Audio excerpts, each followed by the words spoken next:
parfaite transition de Marc Hirt sur le NZIA, sur le passage à l'échelle industrielle. Et donc là, j'ai 6 intervenants qui vont venir s'exprimer sur le sujet, avec également la DGEC. Donc on a Paul Bougon, qui est adjoint d'Hermine, qui vient de s'exprimer, adjoint donc, à la sous-directrice énergie renouvelable et système électrique. Donc je l'invite à me rejoindre sur scène. On va avoir également le pendant industriel, si je puis dire, avec Alexandre Israélian, qui est directeur de projet à la DGE et que je vois arriver. Ouf. Rebonjour Alexandre, puisque tu étais à la session de ce matin sur la planification énergétique et industrielle. Elsa Merkel. Bonjour Elsa, donc chef du département énergie renouvelable à la commission de régulation de l'énergie, qu'a mentionné la présidente de la CRE ce matin. Florence Simonet, qui est vice-présidente de la commission offshore de France Renouvelable et par ailleurs DG Vattenfall Éolien France. Frédéric Petit, qui s'est également exprimé ce matin, vice-président de la commission offshore de France Renouvelable et président de Siemens Gamesa France. Et je lui laisse ma place, puisque nous sommes 6. Pierre Tardieu, qui est en bon français Chief Policy Officer chez Wind Europe, donc qui est notre association européenne de l'énergie éolienne. Alors merci à tous les 6 d'être présents. On a parlé ce matin des enjeux planification énergétique, industrielle. On vient de parler des appels d'offres. On a évoqué effectivement il y a quelque temps, la ministre l'a évoqué ce matin en tout cas, la consultation en cours. Décidément, c'est un running gag.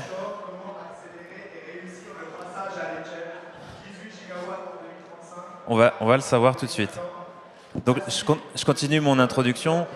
Effectivement, la consultation en cours sur les critères d'appel d'offres, dit NZIA, donc les critères hors prix. Il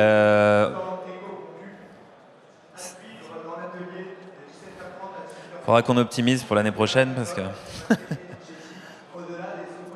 Et donc, le NZIA, on en a beaucoup parlé. Je ne dis pas que le soufflet est un peu retombé, mais on avait une position de la France qui était très très forte. Or, dans l'Union européenne, on est 27. On n'est pas tout seul avec la France, donc il a fallu apprendre le consensus. On a un peu de mal avec ce sujet en France. Vous voyez bien au Parlement sur le consensus et sur établir une position commune. Mais Pierre, ce sera intéressant de revenir vers toi pour évoquer le sujet. La première question, finalement, sur le passage à l'échelle industrielle, parce que là, on parle des critères appel d'offres, mais comme le rappelait Alexandre ce matin, ce n'est pas seulement les critères d'appel d'offres, c'est travailler sur l'offre en elle-même, c'est travailler sur les incitations, donc C3IV, mais voilà, je ne vais pas dévoiler ce qu'Alexandre va rappeler. Comment on peut construire le changement d'échelle, donc avec massification d'appel d'offres, critères, etc. Et est-ce qu'on est en mesure d'atteindre ces objectifs, Paul, au regard finalement de la nouvelle ambition gouvernementale et des chantiers qu'on a lancés?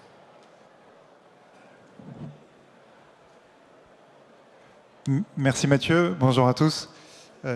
Effectivement, passer à 18 gigawatts d'éolien en 2035, encore plus en 2050, la première chose qu'il faut relever, c'est que c'est un programme industriel d'une très grande ampleur. Et donc on peut légitimement se poser la question, est-ce qu'on va savoir y faire face? Et donc sans revenir sur ce qui a été dit dans la table ronde qui précède, pour nous c'est bien évident que la planification, c'est la première priorité pour pouvoir massifier le développement de l'éolien en mer. Pour faire simple, on passe d'un système où on faisait un débat public pour un ou deux projets à un débat public pour un grand nombre de projets. Si on regarde depuis 2020, on a lancé 6 procédures d'appel d'offres pour des parcs éoliens en mer qui couvrent 7 gigawatts au total. Donc les AO 4 et 5 ont été attribués déjà. On a l'AO 6 en Méditerranée, donc qui va être attribué. Donc On a comme objectif de l'attribuer à la fin de l'année ou au début de l'année prochaine. Actuellement, on est en train de terminer l'instruction des offres. Les AO 7 et 8, donc le dialogue concurrentiel est terminé, la publication des cahiers des charges est imminente. On vise une attribution au deuxième semestre 2025. Et puis l'AO 9, on est en train d'étudier les candidatures au dialogue concurrentiel. La planification, on en a parlé tout à l'heure, va permettre de lancer les AO suivants, notamment l'AO 10 qui portera comme l'AO 9 sur plusieurs parcs. Et donc, en augmentant la taille de ces AO, finalement, pour un même temps de procédure, on arrive à attribuer davantage de gigawatts pour chaque procédure. Donc ça, c'est un premier levier pour accélérer l'attribution des parcs. Après, toute cette procédure d'appel d'offres, ce n'est pas toujours ce qui est sur le chemin critique pour le développement et l'attribution des parcs. Il y a un point important qui a été souligné aussi tout à l'heure, c'est la question des études de dérisquage des parcs, les études techniques, les études environnementales. Et donc depuis la loi ESSOC, c'est l'État qui se charge de réaliser ces études et de mettre les résultats à la disposition des candidats aux appels d'offres. Là encore, la planification va nous aider puisqu'elle nous permet d'anticiper. Vraiment, l'anticipation, c'est le maître mot ici.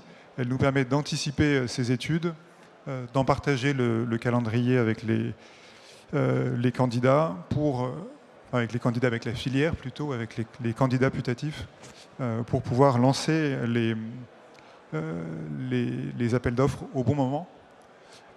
Et puis je viens de prononcer le mot filière, c'est le troisième facteur important pour réussir la massification. Il faut qu'on arrive collectivement à faire émerger une filière industrielle locale et pérenne de l'éolien en mer. Côté DGEC, l'outil dont on dispose pour cela, c'est le pilotage de ces fameux appels d'offres. Donc on travaille beaucoup évidemment avec la DGE sur ces sujets-là. Il y a plusieurs leviers. Un des leviers, c'est bien entendu de fixer des calendriers, donner de la visibilité sur les appels d'offres à venir et faire tout notre possible pour tenir les calendriers qu'on annonce. S'assurer que le rythme des différents appels d'offres est adapté au développement de la filière pour éviter des trous de charge, éviter également des pics de charge qui ne pourraient pas être absorbés par la filière. Et puis mettre à disposition tous les outils dont on dispose dans la configuration des appels d'offres pour favoriser justement la pérennité et le caractère local de la filière industrielle. Et donc c'est la raison pour laquelle, en lien avec la DGE, on a commencé une réflexion sur l'intégration de critères issus du NZIA dans les appels d'offres à venir. Donc on a eu l'occasion au début du mois de septembre de convier la filière à un événement sur ce sujet-là pour présenter les propositions qui sont à l'étude et notamment insérer dans les appels d'offres des clauses de diversification pour favoriser les candidats qui diversifient leurs approvisionnements et notamment qui ne s'approvisionnent pas dans un seul État tiers de l'Union européenne qui serait dominant sur les marchés, donc qui serait une situation qui finalement mettrait en fragilité la filière et les appels d'offres.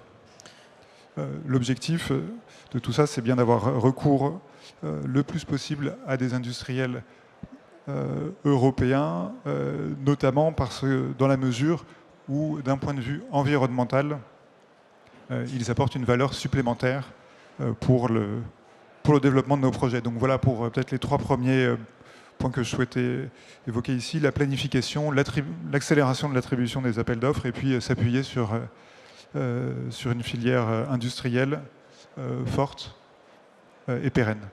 Merci beaucoup, Paul. Alors, effectivement, ça renvoie au terme du pacte éolien en mer. qu'on a signé le 14 mars 2022 avec les ministres compétents. À l'époque, nos collègues européens nous regardaient un peu avec les gros yeux en disant mais 50% de contenu local français dans les appels d'offres, c'est pas légal. Comment vous allez pouvoir intégrer ça? Et donc on a dit c'est la France, donc on va pas forcément l'intégrer dans les appels d'offres, mais en tout cas on va pousser pour que ça fonctionne. On y reviendra après, Pierre. Alexandre, sur Hamburg Wind Energy, qui est un grand salon de l'éolien qui a eu lieu en Allemagne la semaine dernière, un grand constructeur, je vole la formule à Frédéric Petit qui me l'a partagé il y a quelques temps, un grand constructeur d'éoliennes européen a dit le NZIA c'est un tigre sans dents. Donc on veut montrer effectivement qu'on est offensif. La France a été une voix très forte pour porter une ambition européenne pour aller beaucoup plus loin. Effectivement, on a eu des logiques un peu contraires chez nos voisins européens, parfois frontaliers. Est-ce que c'est vraiment le cas, finalement, sur le NZIA? Quel est son esprit et comment on va pouvoir, malgré tout, transformer l'essai avec ce qu'on a aujourd'hui et à la veille aussi d'une mandature européenne qui débute et il aura échappé à personne que la France dispose du portefeuille industrie et marché intérieur et pourra être en mesure aussi d'activer des leviers, même si un commissaire n'est pas un ministre français. Alors, je vais aller un peu plus loin que l'image qui a été proposée. Est-ce que c'est un tigre de papier ou pas? Et, on n'avait pas du tout prévu cette image, mais je crois qu'elle va bien au questionnement qui se pose à nous, puisque aujourd'hui, parmi les éléments importants, comme on se le disait, et je remercie beaucoup le travail que l'on a réalisé avec la DGEC ces derniers temps, on est très en soutien de l'industrie par tous les moyens possibles. Alors, je ne vais pas répéter ce que j'ai dit ce matin sur les différents leviers que l'on utilise et qui sont tous complémentaires, mais je vais effectivement me concentrer sur la question de la suite sur le NZIA pour savoir si est-ce que ce sera suffisant, pas suffisant, et comment on va faire entendre cette voix parmi les 27, sachant que chacun des États a des préférences collectives en matière de choix énergétiques et aussi industriels, économiques, etc. Ce que l'on peut dire aujourd'hui, c'est que, comme chacun le sait, la France a essayé de porter un message très fort à toutes les étapes de la négociation du NZIA. Et la chose a plutôt porté, puisque on peut voir les choses de deux façons, soit le verre à moitié plein, soit le verre à moitié vide, comme on se le disait ce matin. Et nous, on le regarde à moitié plein en se disant que c'est un point de départ. C'est-à-dire que, très clairement, ce qu'on a obtenu comme consensus à l'issue de la phase de négociation au Conseil, puis ensuite dans les phases de négociation en trilogue avec les différentes institutions, y compris le Parlement européen, on a trouvé un consensus entre États membres et institutionnel entre les différentes institutions européennes. Donc on se félicite de cette première étape. Mais cette première étape, elle ne garantit pas le maintien à niveau de l'industrie actuelle et elle ne garantit pas non plus le devenir, le renforcement de cette industrie. Donc on a quand même un vrai enjeu dans l'exécution de ce NZIA. Et donc il y a des négociations en groupe d'experts qui ont démarré et que l'on suit de très près et dans le cadre desquels on essaie de pousser notre position française en disant quelle est la définition de la résilience? Est-ce que c'est une résilience qui est très tournée vers la diversification et qui irait à un certain nombre d'États, ou est-ce que c'est un peu plus que la diversification et effectivement sortir de la dépendance, comme l'a indiqué Paul, ou en tout cas l'amoindrir au possible. Donc on est dans cette étape de discussion qui va être très difficile. Et donc nous, côté État, on a un besoin assez clé qui est de relayer ce message, puisque la France continue d'être un petit peu en fer de lance sur le sujet. On a besoin de l'investissement des filières, qu'elles soient énergétiques, qu'elles soient industrielles. La consultation qu'on a faite début septembre sur l'éolien, et celle qu'on a faite aussi sur le photovoltaïque, mais j'en reparle pas, sur l'éolien en mer, elle est assez clé parce que c'est la première fois qu'en dehors d'une étape de dialogue concurrentiel, on a fait travailler ensemble les deux filières de façon assez nette. Et on entend aller dans ce sens-là. Et ce que l'on espère, c'est d'avoir un maximum de soutien des deux filières pour porter une voix au niveau européen lorsqu'il y aura des négociations un peu dures, parce qu'il va falloir objectiver quand même ce dont on a besoin et éventuellement essayer de convaincre les autres États, et en particulier l'Allemagne par exemple. Donc on a un gros travail devant nous, on a besoin de vous. Je n'ai pas encore la réponse de tigre de papier ou tigre sans dents. Ce qui est sûr, c'est que le calibrage dépendra aussi de ce qu'on va obtenir dans les prochains mois, avec votre soutien fort sur le sujet. Merci beaucoup Alexandre. Donc effectivement, dans les actes d'exécution, les actes délégués, donc c'est donner quelques dents au tigre, effectivement, ou en tout cas trouver des moyens d'être créatif par rapport, si ce n'est pas des critères, autre chose, éventuellement dans la réglementation ou pour protéger l'industrie et pas seulement diversifier. Elsa, on a eu la chance d'avoir l'intervention de la présidente ce matin de la Commission de régulation de l'énergie. Elle a rappelé que c'était aussi un rôle de la CRE d'être proactive par rapport à la politique industrielle sur le territoire français dans les différentes énergies bas carbone. Alors pour ce qui concerne la Commission de régulation de l'énergie, tout le monde voit à peu près son rôle clé finalement par rapport au cahier des charges, par rapport au marché, par rapport aux procédures.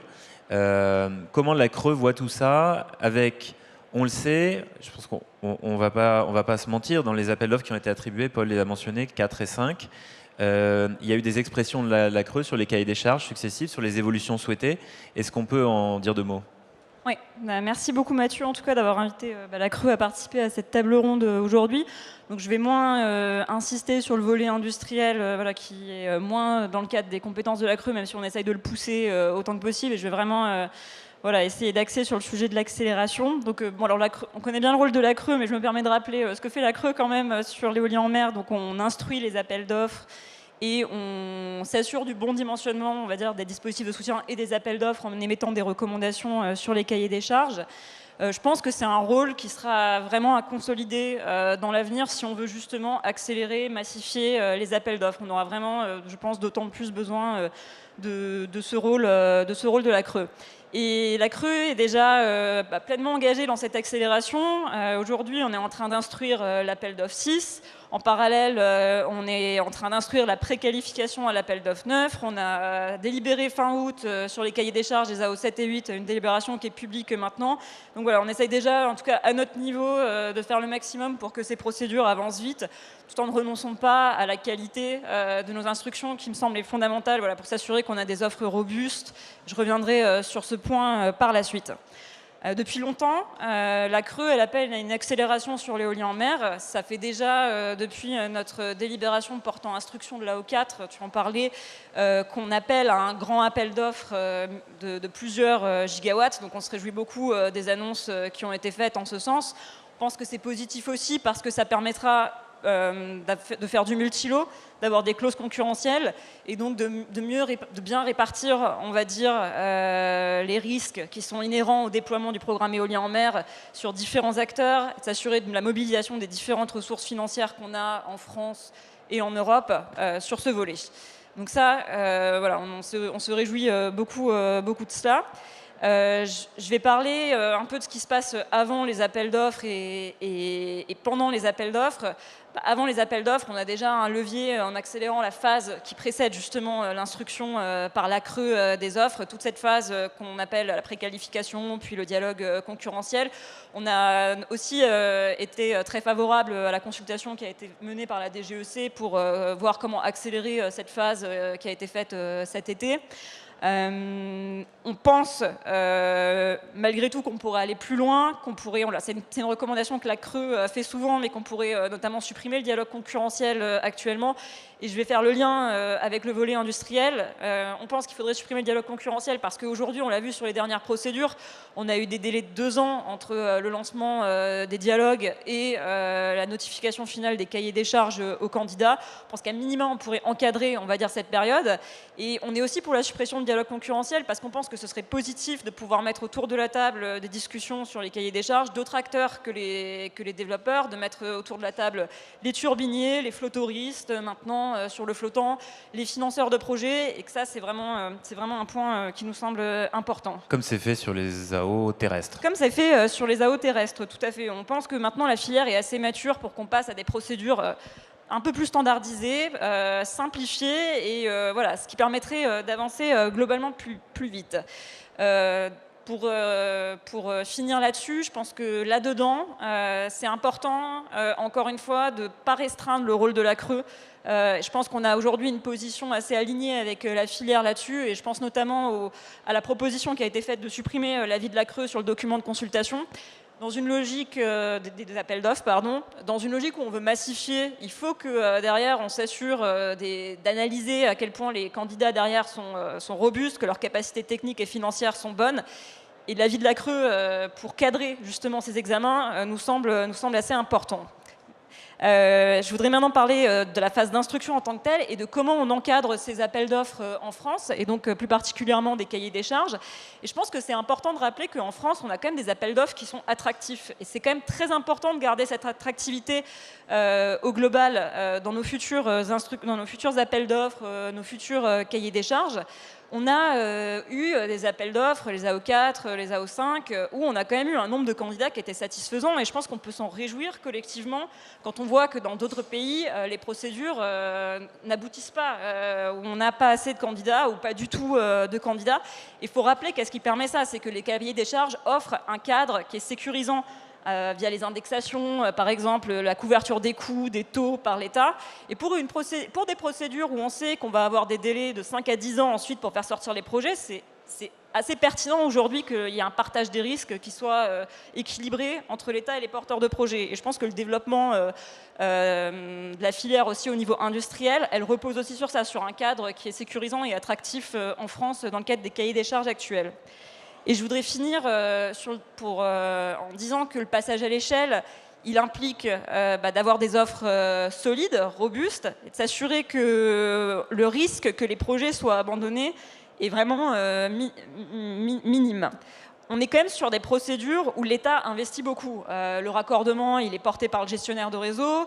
L'État mène les études de levée de risque en amont. Il y a le débat public. Donc c'est vraiment des procédures.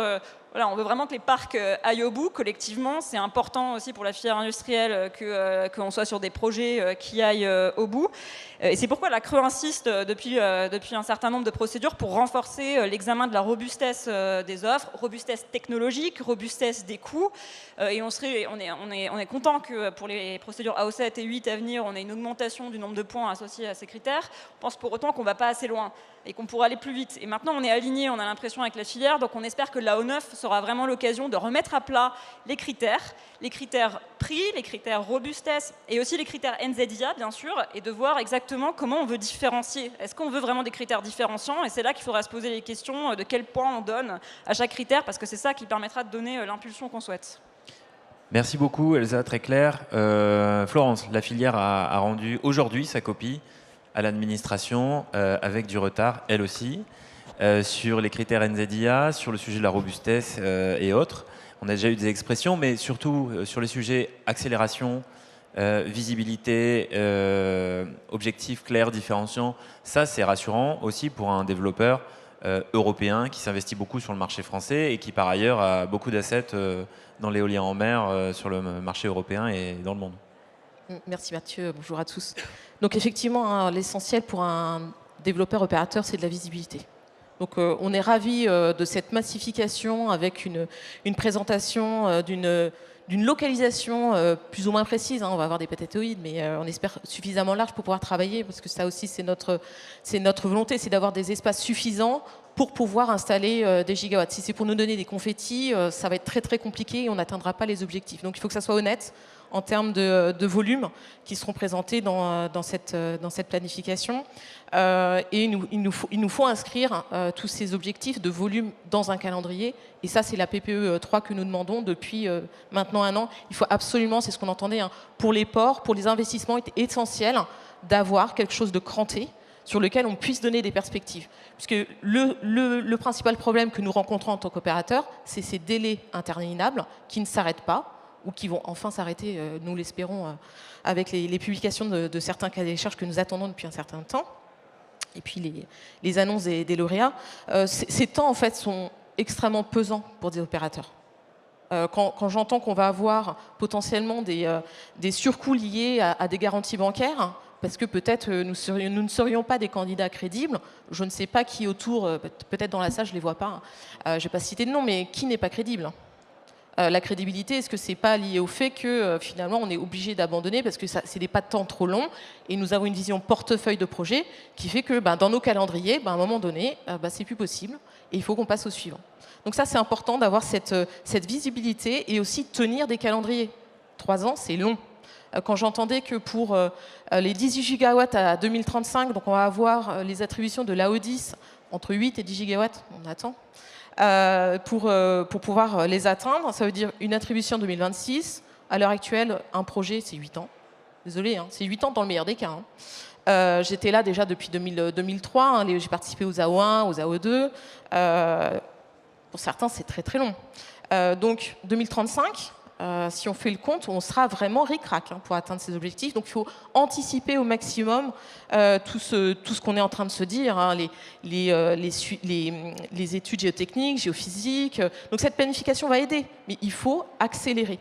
Et pour pouvoir accélérer, le but c'est de simplifier, ou à défaut de simplifier, au moins ne pas trop complexifier. Donc effectivement, on est très content d'avoir associé, bien entendu, toute la filière aux discussions NZIA. Ça, c'est essentiel, puisque effectivement, dans ces critères, certains de ces critères, nous, développeurs, on ne peut pas faire grand-chose. Sur des critères où on nous demande de nous engager sur des pas de temps qui ne sont pas compatibles avec la signature de nos contrats, ça ne sera pas possible. Donc au lieu de nous pénaliser, nous serions plutôt en faveur d'une incitation. Nous nous engageons en tant qu'opérateurs sur des critères de recyclabilité. Là, dernièrement, on a signé un partenariat sur le recyclage des aimants permanents. Donc, on contribue à la neutralité carbone. On va s'engager. Mais on ne peut pas nous demander de nous engager et d'être pénalisés si la filière n'est pas au rendez-vous. Ce n'est pas notre fait. Donc, sur les critères prix, bon, on est tous d'accord, ça ne sert à rien de tirer au plus bas, on est compétitif, donc il faut avoir maintenant des critères différenciants pour pouvoir choisir les offres les plus robustes, techniquement et financièrement. Parce que finalement, c'est ce qu'on veut, c'est des projets qui se réalisent, ce n'est pas des projets qui restent dans des cartons. Ça, c'est l'intérêt de personne, pas des opérateurs que nous sommes. Donc voilà, c'est ce que je voulais vraiment rappeler, des critères qui sont des critères différenciants. Si ce n'est pas différenciant, il faut se poser la question, à quoi ça sert ? Si c'est pour de l'éligibilité, pour inciter les gens, c'est très bien, mais pas de pénalité, merci. On sait faire, on est des opérateurs sérieux. C'est ce que je souhaitais dire. Merci Florence, et je pense que le message est on ne peut plus clair. C'est aussi le fruit de l'expérience de plusieurs dialogues concurrentiels, et je pense que pour le coup, sur les intervenants précédents, il y a des pistes très sérieuses qui sont proposées sur la table pour transformer l'essai et faire aussi de l'AO9 et de l'AO10 des réussites du point de vue des structures d'appel d'offres. Frédéric, Florence dit, bon, nous on n'y peut rien en tant qu'opérateur sur la structuration du tissu industriel. Donc pour le coup, je pense que c'est de la chaîne de valeur, c'est l'ensemble des rangs 0, 1, 2, 3. Et donc, il y a forcément des incitations au niveau du cahier des charges ou au niveau des préconisations des rangs 0, donc des candidats aux appels d'offres. Alors, finalement, quel est le point de vue d'un industriel, par ailleurs vice-président de la commission offshore, mais d'un industriel sur l'accélération de la phase exécution, le Made in Europe, d'un constructeur qui connaît très bien le sujet pour avoir plus de 60% ou 2 tiers des parts de marché au niveau européen, notamment. Merci Mathieu, merci pour l'introduction et effectivement le rappel sur notre part de marché, on va dire, robuste. J'irai le point de vue d'un industriel, sur un contexte français, va revenir sur l'accélération. Et l'accélération, évidemment, on en a beaucoup parlé avant l'attribution, mais je vais peut-être réinsister sur l'accélération post-attribution. Florence est optimiste.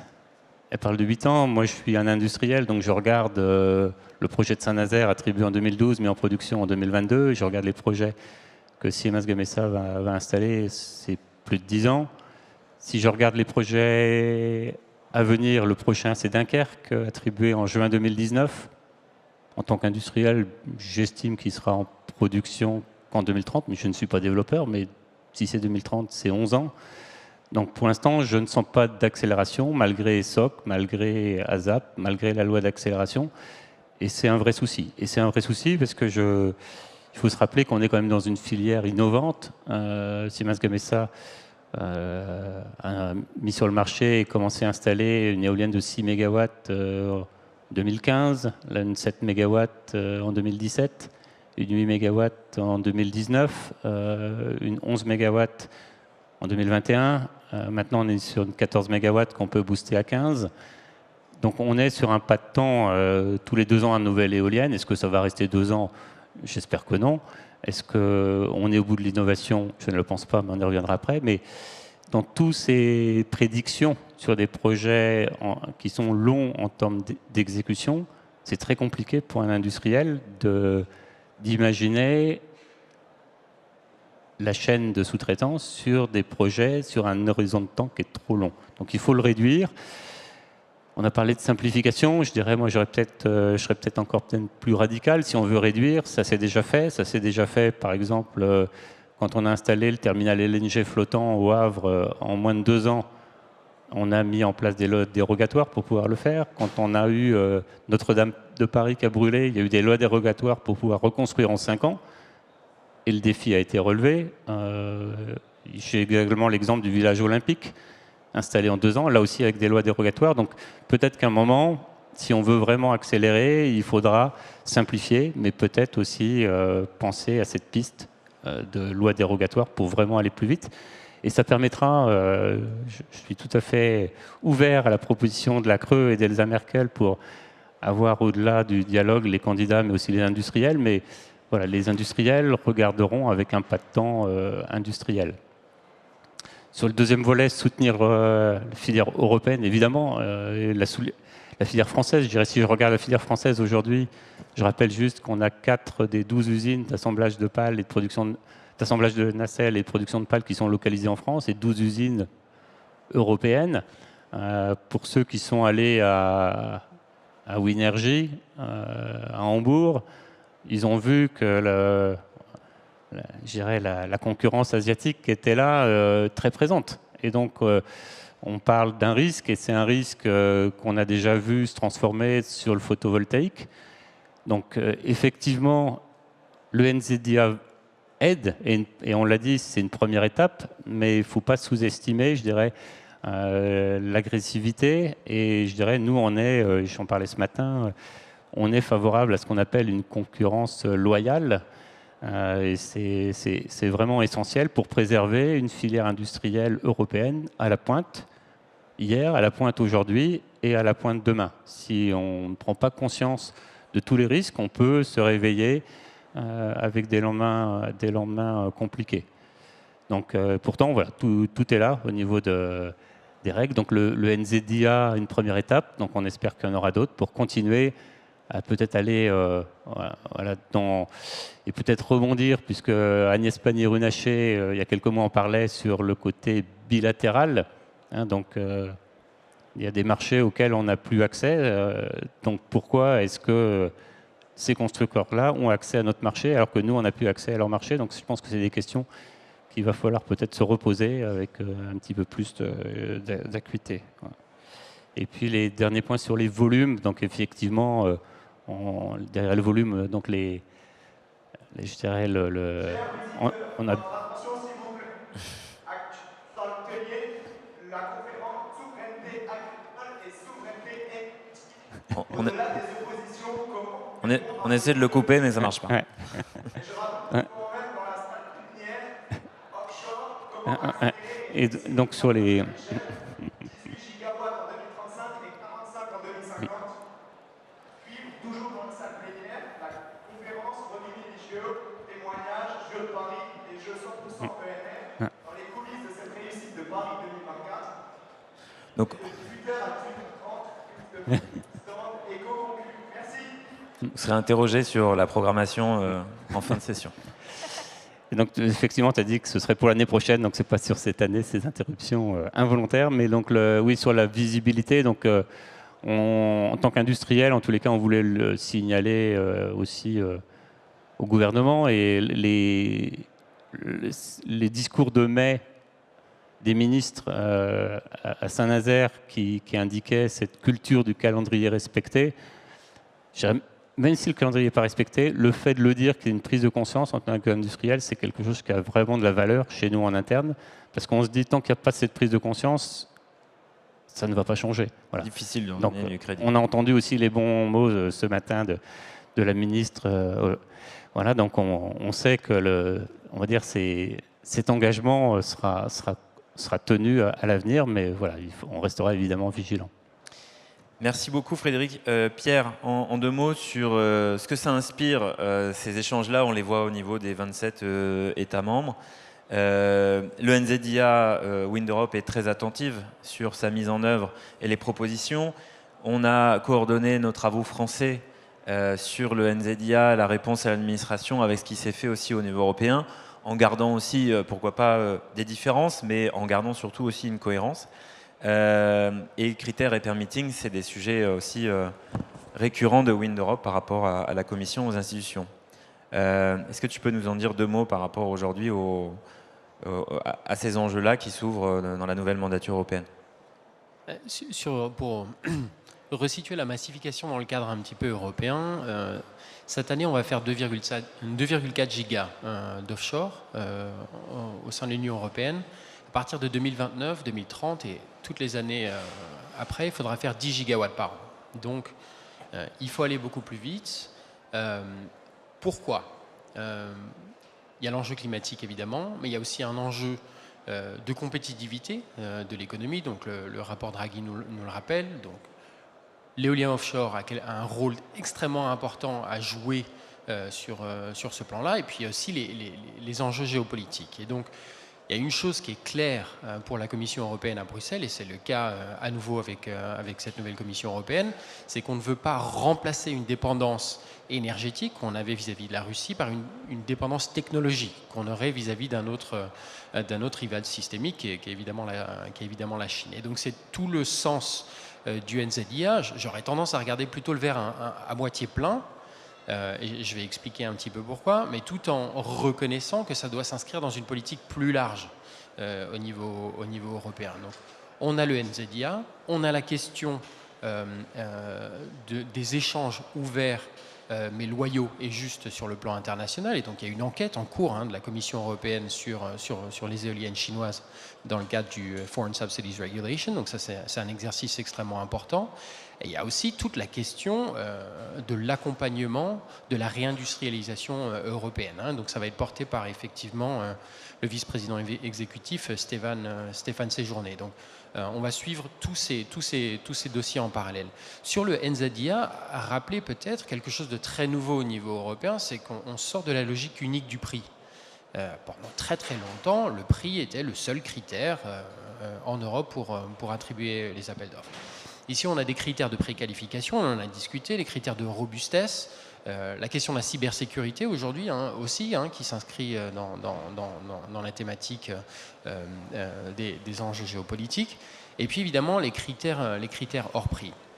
Et ici, sur les critères hors prix, je pense qu'il faut bien garder en tête 2 choses. C'est que pour accélérer, il faut faire en sorte que les critères soient suffisamment simples pour qu'ils soient vivables par les porteurs de projets, les développeurs, et éviter autant que faire se peut une fragmentation du marché européen avec des critères qui soient très très divergents d'un marché à l'autre. Pour autant, je pense que la France a un rôle extrêmement important à jouer. Vous l'avez rappelé, Alexandre, on en a beaucoup parlé, et tu l'as dit, la France a été vraiment fer de lance sur ces questions du NZIA. Pour transformer l'essai, il faut montrer que ça marche. Mettre en place des critères qui fonctionnent, qui peuvent avoir valeur d'exemple pour les autres Européens et qui sont ensuite qui vont s'exporter au sein de l'Union européenne.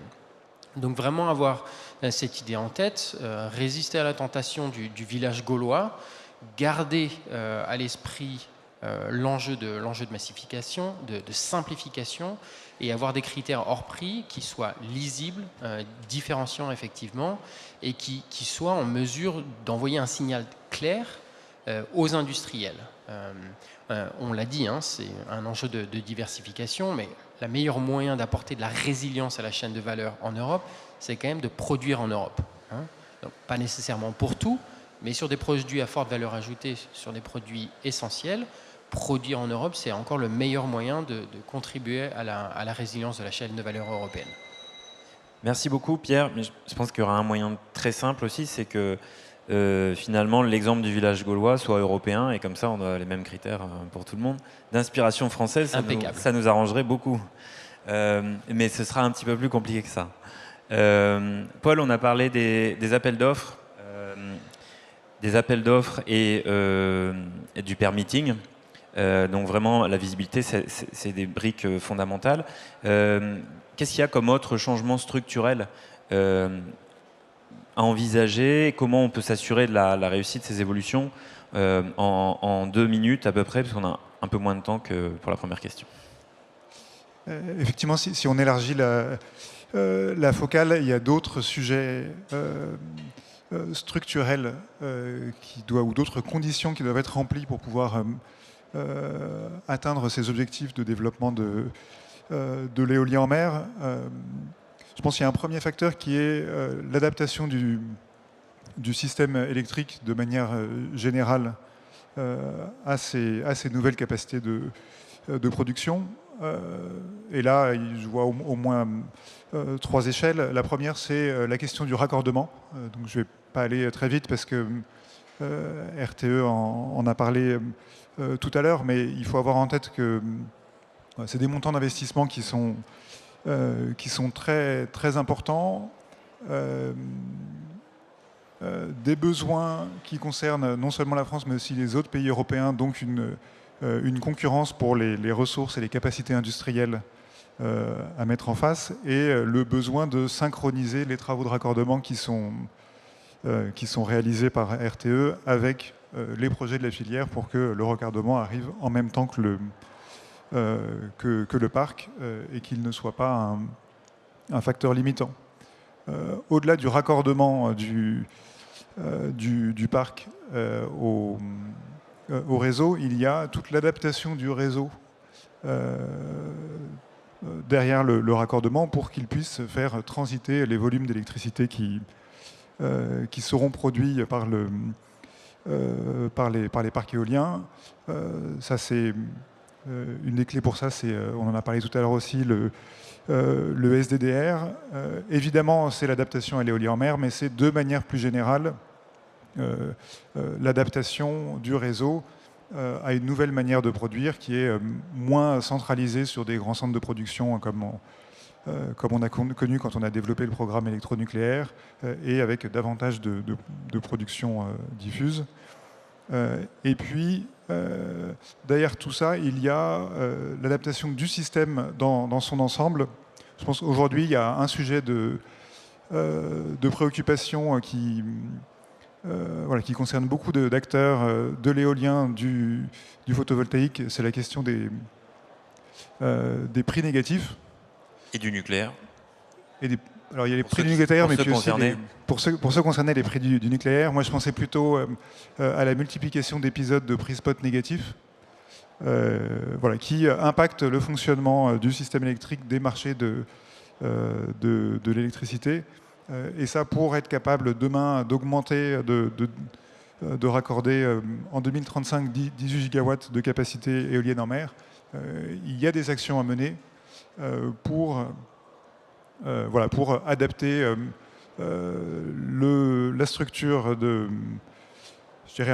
disposer d'un bouquet de flexibilité, que ce soit à la hausse ou à la baisse sur le réseau, pour pouvoir vivre avec des capacités qui sont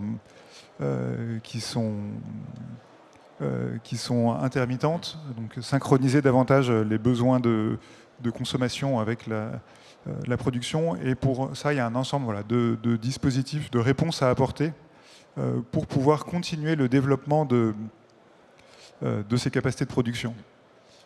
Un autre enjeu que je souhaitais évoquer, c'est la question des infrastructures, et notamment des infrastructures portuaires, donc qui sont là aussi nécessaires et qui doivent être au rendez-vous à l'heure pour pouvoir accompagner cette massification. Et sur ce sujet-là, simplement rappeler que aux Assises de la mer, il y a un an, le président de la République avait annoncé le lancement d'un appel à projets à destination des ports pour les inciter à développer des infrastructures industrielles qui permettront de servir de base arrière, de base de soutien pour le développement de ces éoliennes. Et donc, c'est chose faite. L'appel à projet a été lancé. Il est doté de 190 millions d'euros. Et notamment en lien avec la DGE, on est en train d'aider les ports à structurer leur réponse à cet appel pour qu'ils puissent répondre aux besoins de la filière pour assurer ce développement. Merci beaucoup, Paul. Alexandre, en 2 mots sur les évolutions du droit communautaire, la prochaine mandature. Qu'est-ce qu'on en attend du côté de la DGE, au-delà du simple NZIA, hein, mais sur vraiment ce qu'on veut porter au niveau français, mais au niveau européen aussi. Pierre parlait du rapport Draghi, de la compétitivité, c'est extrêmement important, y compris pour la partie consommateur, bien sûr, consommateur d'électricité, électro-intensif sur notre territoire. Alors, sur ce sujet de l'industrie de l'éolien en mer, à ce stade, c'est en devenir. C'est-à-dire qu'on a passé l'étape du NZIA dans son ensemble. Maintenant, il faut, après avoir fait la carrosserie, il faut faire le moteur, donc avec les actes d'exécution.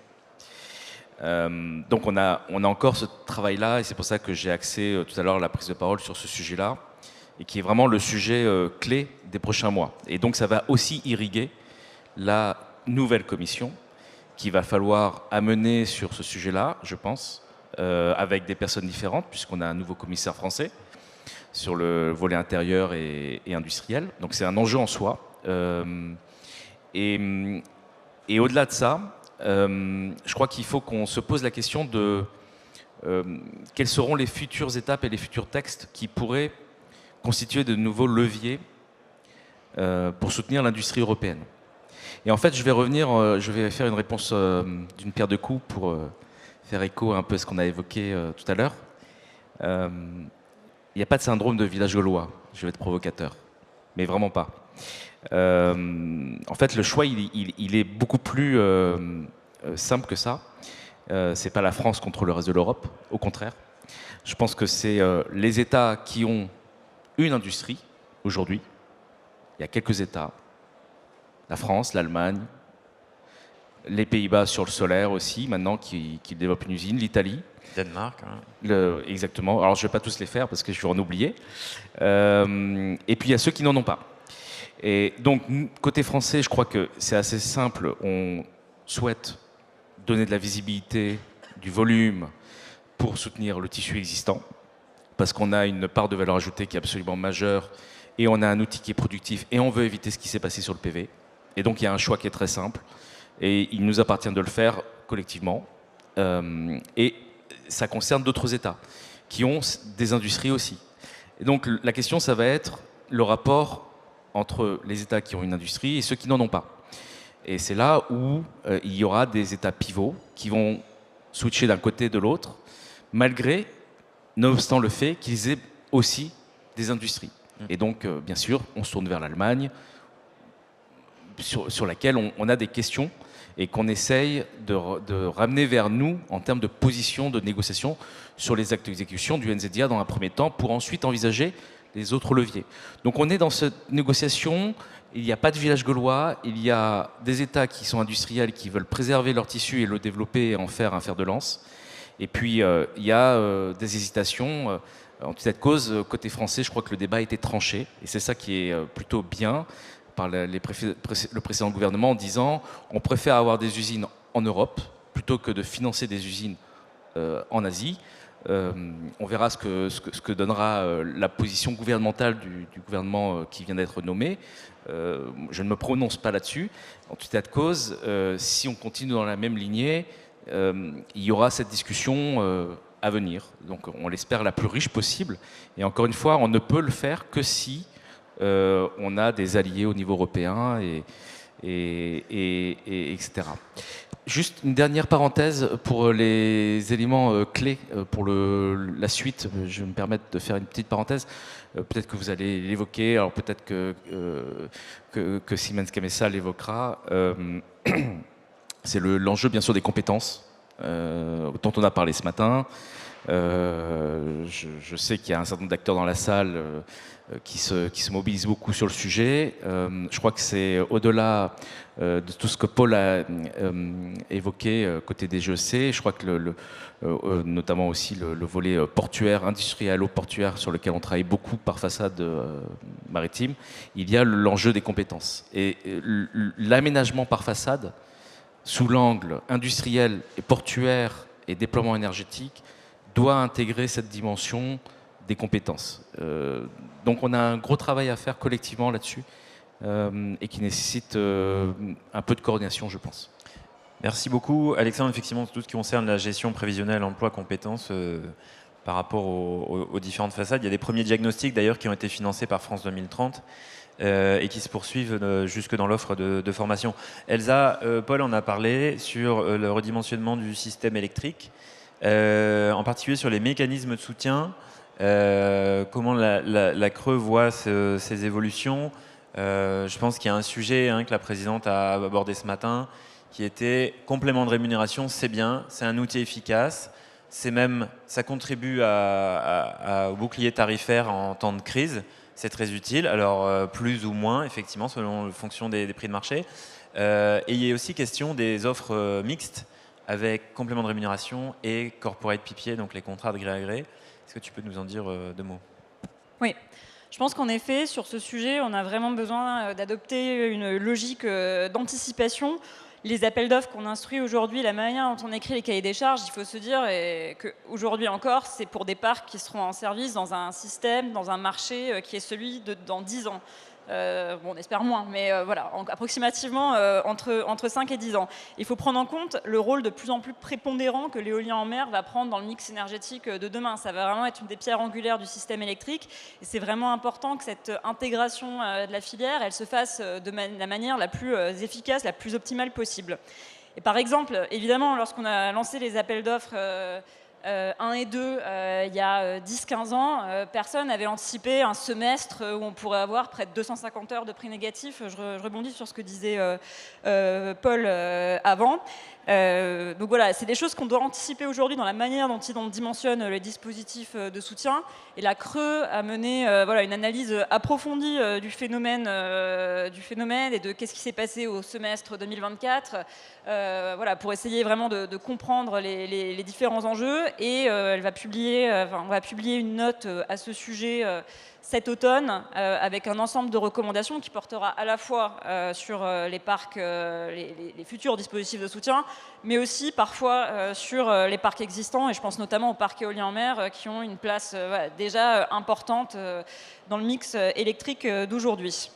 S'agissant des futurs parcs éoliens en mer, on essaye aujourd'hui vraiment de proposer des choses très pratiques au gouvernement, et on a déjà formulé dans notre avis qu'on a publié très récemment sur les cahiers des charges AO7 et AE8 un ensemble de recommandations d'évolution pour s'assurer qu'on est quand même sur des parcs qui sont quand même qui constituent une technologie qui est quand même aujourd'hui mature, qu'on ait quand même un certain degré qu'on ait les bonnes incitations qui soient véhiculées.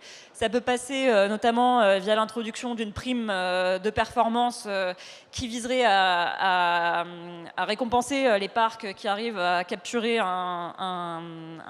arrivent à optimiser le prix capturé par leur installation sur les marchés. C'est-à-dire que l'installation produit lorsqu'on en a le besoin, ça peut avoir des incitations intéressantes sur le placement des maintenances, à anticiper pour des parcs qui seront en service dans 10 ans. Il y a des sujets sur la manière dont on dimensionne la prime de prix négatif, qui n'est pas forcément aujourd'hui dimensionnée de la manière la plus dynamique possible et donc de la manière la plus pertinente.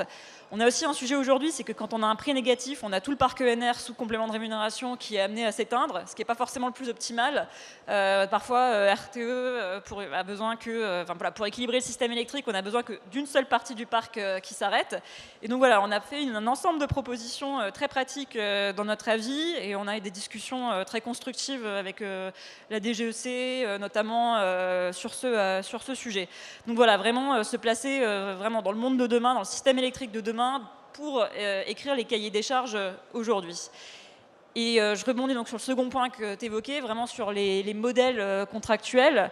Il y a en effet, bien sûr, le sujet de l'évolution de ces modes contractuels et de la volonté souvent évoquée de passer de plus en plus via des contrats de droit privé, des PPA, et notamment pour la filière éolien en mer, notamment éolien en mer posé, où les prix sont très intéressants, compétitifs, et où voilà, il y a un vrai potentiel. Donc là-dessus, la CRE avait été très motrice à l'époque pour que soit inscrit dans la loi APER la possibilité de faire des appels d'offres mixtes, avec vraiment en tête le cas de l'éolien en mer.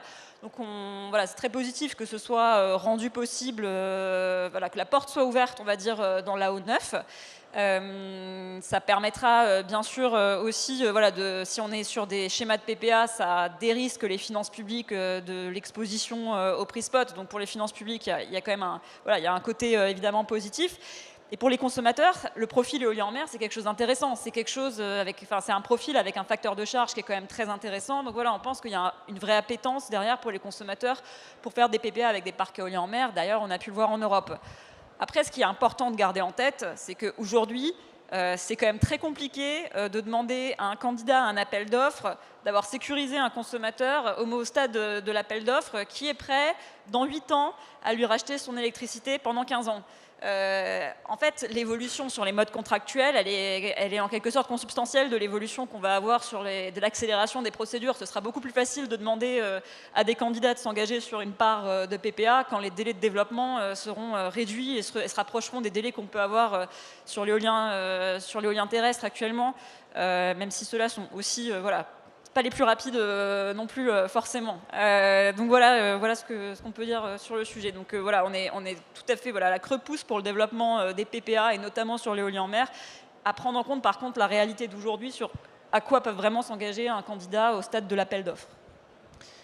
Merci beaucoup Elsa. Mais finalement Florence, complètement en phase avec la CRE, non? Totalement. Il faudra aller un peu plus loin dans la réponse. Il va falloir aller un petit peu sur les modèles européens. Mais d'une part, ce que je voulais d'abord indiquer, c'est que les enjeux de raccordement électrique, les enjeux portuaires sont compris et je pense qu'ils seront au rendez-vous. C'est-à-dire que RTE est en ordre de bataille, les ports sont mobilisés, toutes les régions sont derrière, ça sera bien. Les projets, peut-être moins bien. Bruno Le Maire, au mois de mai, alors encore ministre, avait annoncé une réduction du temps des procédures par 2. Alors procédure, ça peut être de tout, hein, ça peut être l'appel d'offres. On peut anticiper, hein, là, peut-être pas clairement pour l'Audi, ça sera pas possible, mais sur les suivants, on peut anticiper parfaitement quand on aura les zonages. C'est tout l'enjeu de cette planification. Une fois qu'on a les zones, on peut anticiper les campagnes géotechniques, géophysiques, environnementales, faire à une très large échelle. On peut vraiment planifier tout ça et accélérer ces procédures. On peut effectivement espérer une standardisation du cahier des charges et que ça aille beaucoup plus vite. Ensuite, au niveau du projet, je le rappelais, 8 ans, dans le meilleur des cas, c'est ce que t'indiquais Frédéric, pour pouvoir mettre en œuvre les projets une fois qu'ils sont attribués. C'est trop long. On peut agir à plusieurs niveaux. Déjà au niveau de la phase d'instruction, dans des cahiers des charges qui sont encore mis en ligne, on peut attendre 18 mois. C'est-à-dire qu'on peut espérer éventuellement une obtention des autorisations au bout d'un délai de 18 mois. C'est énorme. Alors qu'au niveau européen, sauf erreur, les mesures d'urgence, c'était 9 mois. 9 mois. 9 mois. Donc pourquoi 18 mois en France? On ne sait pas. On peut aussi réduire et agir sur les recours contentieux sans retirer ce droit. On peut agir sur finalement réduire le temps ou encadrer le temps, comme c'est fait sur de l'éolien terrestre. Alors c'est le Conseil d'État, ça va être compliqué, mais c'est possible. On peut aussi encadrer peut-être les motifs, cristalliser les moyens. Éviter qu'à chaque fois on ressorte un petit motif et hop, on relance toute la procédure. Il y a une possibilité de le faire. Donc tout ça mis bout à bout, effectivement, on peut réduire par 2 le temps de ces procédures. Donc il faut vraiment soutenir et puis au-delà de ça, Alors pour ce qui nous concerne, c'est pas la vision de la profession, mais pour Vattenfall, on pourrait aller au plus loin, aller sur un modèle type néerlandais, type belge. D'ailleurs, les Belges ont interrompu leur procédure d'appel d'offres pour pouvoir mettre en œuvre finalement un permis en même temps que l'attribution des zones. Donc ça, c'est des choses qui sont possibles. Peut-être pas maintenant, puisqu'il va falloir mettre en œuvre vraiment tous les services de l'État pour derrière cette procédure, mais c'est possible. Et puis il y a certainement des textes réglementaires qu'il va falloir adapter, évidemment. Mais tout ça aussi, ça se fait par une acceptabilité. Ce matin, quelqu'un a parlé du mot de désirabilité. Il faut que nos projets soient désirables. Ils ont des impacts, c'est ce que j'entendais aussi, hein, ils ont des impacts, mais ils ont aussi des impacts positifs sur l'industrie, sur les emplois. Donc ça, il faut que ça soit compris et ça permettra cette accélération. Puisque si tout le monde est d'accord pour dire c'est un enjeu et il faut, c'est pas juste le raccordement électrique et les ports, c'est aussi les projets, c'est un enjeu, eh ben peut-être qu'on réussira enfin à atteindre cet objectif de 18 gigawatts en 2035 et 45 gigawatts en 2050. 2 mots sur la fiscalité. Et sur la fiscalité, évidemment, on n'est jamais très content quand on nous impose des choses, mais c'est vrai que quel est l'intérêt pour les Français, Anne-Catherine le rappelait ce matin, pour des personnes qui gagnent 1 800 €, 150 €, c'est énorme. Si on rajoute pour nous 15 €, 5 € dû à une fiscalité, c'est pas compréhensible. Et puis ça rend encore moins désirables nos projets. Et c'est pas tout à fait justifié d'accroître un prix de l'électricité, alors que fondamentalement, on pourrait faire autrement. Merci beaucoup Florence. Effectivement, sur le modèle français, pendant les débats sur la loi ESSOC en 2018, je me rappelle qu'on avait beaucoup discuté sur l'État est en charge de tout ou partie de l'étude d'impact. Donc c'est déjà écrit dans la loi. Si l'État voulait faire le choix de porter le permitting, comme c'est le cas au Danemark, aux Pays-Bas, il pourrait le faire. Encore faudrait-il qu'il se dote des ressources nécessaires, c'est-à-dire au Danemark, je crois, l'Agence danoise de l'énergie, c'est une centaine de personnes qui travaillent là-dessus. Oui, son nombre. Donc c'est, je sais pas, un tiers des effectifs de la DGEC aujourd'hui, a priori. Mais je laisserai Paul réagir tout à l'heure s'il le souhaite. Frédéric, sur les autres changements structurels, on a parlé des réseaux, électrification, on a parlé aussi de l'innovation. Tu as dit tout à l'heure que tu n'es pas persuadé que l'innovation s'arrêtait. Il y a des discussions. Pourquoi pas pour dire, bon, finalement, il faudrait caper la puissance max des éoliennes, parce que ce serait plus crédible en fait, de s'arrêter à tel horizon de temps. Est-ce que c'est un sujet aujourd'hui qu'on doit mettre sur la table, ou est-ce que, du point de vue de Siemens Gamesa, je précise, pas toute la filière, voilà, c'est quelque chose qui n'aurait pas forcément de sens? Sur le sujet de l'innovation, j'en parle un petit peu. Si je regarde derrière moi depuis 2015, voilà, j'ai fait le parcours des différentes éoliennes. Donc on est sur une filière qui reste très jeune, mature néanmoins. Penser que l'on peut et qu'on doit brider l'innovation et caper la puissance des éoliennes serait pour moi contre-productif, serait très dangereux et plutôt prendre le risque que demain des concurrents asiatiques et chinois, pour ne pas les nommer, continuent d'avancer sur l'innovation.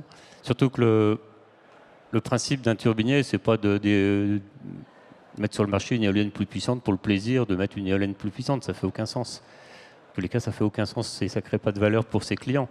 Ce qui crée de la valeur pour ses clients, c'est une éolienne qui permette de baisser le LCOE. Tant que le LCOE baissera parce que l'éolienne sera plus puissante, l'innovation va se poursuivre. Le jour où le LCOE arrêtera de baisser, ça s'arrêtera. Quand ? Je suis incapable de le prédire. Tous ceux qui l'ont dit se sont trompés. Donc voilà, je ne vais pas rajouter mon nom à cette liste déjà trop longue. Donc voilà, l'innovation doit continuer. Merci Frédéric. Effectivement, je pense que la CRE demandait aussi pouvoir être plus armé face effectivement à ce sujet de la crédibilité des offres. On parlait de la robustesse et des hypothèses technologiques. Pierre, peut-être pour terminer, sur les grands axes de travail affichés par la nouvelle mandature von der Leyen, il y avait une très bonne nouvelle pour les filières ENR, c'était aussi la commissaire espagnole pressentie, Teresa Ribera, alors peut-être pas pour toutes les filières bas carbone, mais en tout cas pour les ENR. Finalement, quelle est un peu la feuille de route de la Commission, même si on comprend que les auditions au Parlement des différents commissaires vont commencer dans les prochaines semaines, je crois. On a 3 personnes clés dans cette nouvelle Commission européenne. Il y a effectivement Teresa Ribera qui va s'occuper de la politique de concurrence et de la coordination du pacte industriel vert. Dan Jorgensen, donc danois, commissaire qui va pousser tous les sujets énergie, et Stéphane Séjourné sur l'industrie. Donc clairement des personnes qui vont porter des sujets extrêmement importants. Je veux parler de 2 choses ici. D'abord, c'est reconnaître que la commission précédente s'est énormément focalisée sur la question de l'hydrogène et a un petit peu oublié les enjeux de l'électricité et de l'électrification. Et donc là, cette nouvelle commission semble vouloir corriger le tir avec un programme de travail sur l'électrification qui, à mon sens, doit vraiment s'imbriquer dans la politique industrielle sur la décarbonisation de l'énergie de l'industrie qui va être portée par Stéphane Séjourné. Donc ça, c'est un premier sujet. Et dans ce cadre-là, vraiment... Chers visiteurs, votre attention s'il vous plaît. Actuellement, dans la salle plénière, jusqu'à 18h10, la conférence Revivez les JO, témoignage, Jeux de Paris... Qui sera à 18h20, en fait. Dans les coulisses de cette réussite de Paris 2024, suivi à 18h10 et ce jusqu'à 18h30. Du stand. Dans la salle plénière, remise de prix, stand et co-concu. Merci. Et donc, sur l'innovation, l'Union européenne a eu tendance à vraiment se focaliser sur les grands sauts technologiques et d'oublier cette thématique de la massification, du scale-up. Et donc ça, c'est vraiment quelque chose qu'on veut porter ces 5 prochaines années, c'est de dire, voilà, eu égard aux enjeux de souveraineté énergétique, etc., européens, il faut vraiment investir massivement dans les capacités industrielles et donc donner de la flexibilité avec Teresa Ribera aux États pour soutenir localement au niveau national leur filière, mais aussi avoir des instruments européens pour le faire, pour sortir un peu de cette dichotomie entre les frugaux et les moins frugaux, on va dire, et vraiment faire porter ça au niveau européen. Et juste pour revenir à ce que tu disais, Alexandre, je suis tout à fait d'accord. En fait, c'est vraiment créer une dynamique pan-européenne autour de ces sujets industriels. Il y a des premiers jalons qui ont été portés, donc on va travailler ensemble pour continuer d'avancer là-dessus. Merci beaucoup à tous pour vos interventions. Avant de les applaudir, je voudrais remercier Mathéo Bernard, qui est juste là, qui a beaucoup travaillé cette table ronde en particulier, qui m'aide beaucoup sur les sujets offshore depuis 1 an et qui sera amené à prendre beaucoup d'importance sur les sujets éoliens en mer dans les mois qui viennent. Donc je voudrais qu'on l'applaudisse et qu'on applaudisse les intervenants. Merci beaucoup.